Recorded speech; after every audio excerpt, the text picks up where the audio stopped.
Guys তোমরা কেমন আছো? আমি তো ভালো আছি আলহামদুলিল্লাহ। তোমরা সবাই আমন্ত্রণ জানাইতেছি আমার এই অনন্যাস ব্লগের মধ্যে। আজকে সকালবেলা জানো না তো স্কুলে যাইতেছি, ভাঙ্গা ভুঙ্গা রাস্তার মধ্যে আটকা চাইয়া দিই এমন সুন্দর সুন্দর গাছ। আমার তো মনে করো দেখা মাথাটা নষ্ট হয়ে গেছে গা। অতলা কষ্ট করি একটা গাছ লাগাইয়া ইটার কতলা যত্ন করি, কিন্তু গাছে তো কোনোদিনও ফুল ধরে না, বুঝছো নি। আর রাস্তার কিনারে এত সুন্দর সুন্দর গাছ হয়ে রয়েছে, দেখা মনে করো আমি আর পারলাম না তোমরা সাথে শেয়ার না কইরা। মানে একটা গাছের থেকে আরেকটা গাছ সুন্দর, আরেকটা গাছের থেকে আরেকটা গাছ সুন্দর। এদিক দিয়ে গাছ খালি দেখতামই মন চাইতেছে, দেখতামই মন চাইতেছে। আর এদিক দিয়ে ঘরের মধ্যে যে কি পরিমাণ কাম ছড়াই থুয়েছি আমি একমাত্র আমি জানি। 2 দিন পরে করুম বাসা চেঞ্জ। এখন বাসা চেঞ্জ করা যে কত কষ্ট এটা তো তোমরা সবাই জানো। তো এর মধ্যে আমি গেছি, আজকে আমার পুত্রের পরীক্ষা ছিল, আমার ছেলেরা আনতাম গেছি, গিয়া দিই রাস্তার মধ্যে ফুল গাছ আর এমন সুন্দর সুন্দর ফুল ধরে রয়েছে।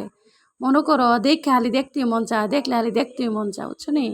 না কি ওর বাড়ির মধ্যে না কোনো ইয়ার মধ্যে, এটা হচ্ছে একটা কারখানার মতো। কারখানার চারদিকে দা গাছ, এমন সুন্দর করে ফুল ধরে রয়েছে, সাদা ফুল, গোলাপি ফুল, এমন সুন্দর সুন্দর ফুল মানে কি কইতাম। আর বাড়ি ঘরের মধ্যে যদি গাছ লাগায় অত যত্ন করি, ফুল তো আর ধরে না। আর এত সুন্দর গাছ মনে হইতেছে যে এখান থেকে তুললা নিয়ে বাড়ির মধ্যে লাগাই দিই। তোমরা কার কার ফুল ভালো লাগে, কার কার গাছপালা ভালো লাগে, আমার কিন্তু অবশ্যই কমেন্ট করে জানাইবা। আমার কিন্তু অনেক ভালো লাগে, তবে সবজি টবজি আমার অত ভালো লাগে না। বেশিরভাগই আমার ভালো লাগে ফুল গাছ। এলাকা মনে করো ফুল গাছ দেখে আমার মাথা ঠিক নেই। শেষ পর্যন্ত আর কি করো, মাই ফুরছি হাতে করে একটা গাছ লইয়েছি, উঠবো কিনা জানি না, তো লাগাই দিও আর কি হয় কিনা। তো শেষ পর্যন্ত আয়া ফেললাম ঘুরতে ঘুরতে বাড়িতে। বাড়ির যে কি পরিমাণ বাসার মধ্যে কাজ ছড়াই রাখছে, দেহ ঘরের কি অবস্থা, দেহ মাথার উপর উঠে রয়েছে।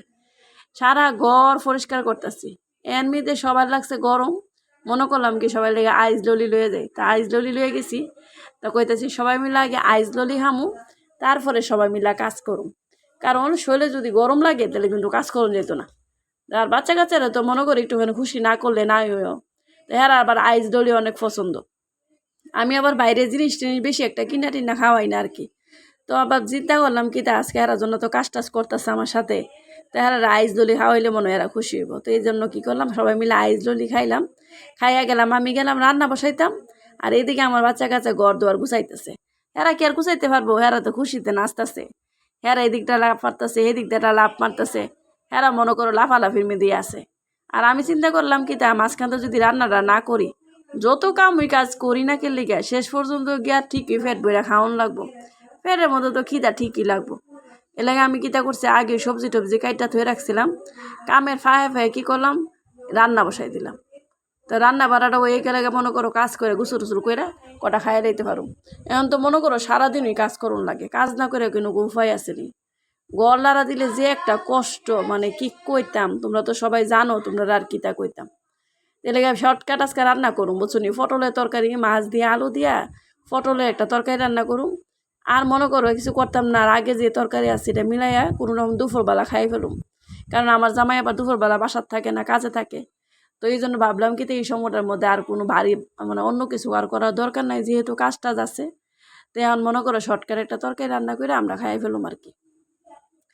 তখন মনে করো বাসা চেঞ্জ করার আগে যে একটা ঘরের অবস্থা, এটি আজকে তোমাদের সাথে শেয়ার করার ছিল।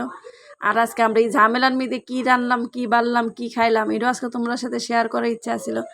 এই জন্য এই ব্লগটা দেওয়া, যে বাসার এত পরিষ্কার করার পরেও বাসার থেকে কোত্থেকে ময়লা বেরোয় আল্লাহ কইতে পারে। এত ময়লা এতদিন কই লুকাইয়া থাকে আমি বুঝি না, বুঝছো নি। কেমনে যে এত পরিষ্কার করি, খাটের নিচে এরপর দেওয়া যায় খাটের নিচে ময়লা ঢুকে থাকা, হ্যাঁ আলমারি পরিষ্কার করি, এটা করি এটা করি, প্রতিদিন ঘর তো পরিষ্কার করতেছি। এরপরে কেমনে এত সিফা সাফার মধ্যে ময়লা জমে আমার মাথার মধ্যেই ধরে না, বুঝছো নি। শেষ পর্যন্ত মনে করো কি রান্না মোটামুটি আগাই আসছে, কষানিও শেষ হয়ে গেছে গা, জুল টুল দিয়া সুন্দর করে তরকারিটা রান্না করলাম।